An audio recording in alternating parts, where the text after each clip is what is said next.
Note பண்ணிக்கோங்க.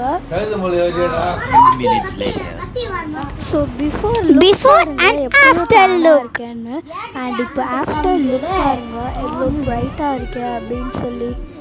So இந்த face mask எப்படி போட்டேன் அப்படின்றத நீங்கள் கெஸ் பண்ணி பாருங்கள். மறக்காமல் என்னை ஃபாலோ பண்ணிக்கோங்க. அண்ட் 2 வெள்ளரிக்காய் பீஸை வந்து நம்ம கட் பண்ணிவிட்டு நம்மளோட ஐஸில் வச்சிடணும். நம்ம ஒரு 11 o'clock போல் தான் பண்ணணும் இதை.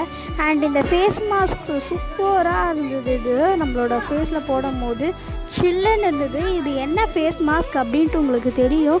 மறக்காமல் இந்த ஃபேஸ் மாஸ்க் உங்களுக்கு பிடிச்சிருந்ததுன்னா மறக்காமல் கீழே கமெண்ட் பாக்ஸ் பண்ணுங்கள். ஸோ கமெண்ட்ஸில்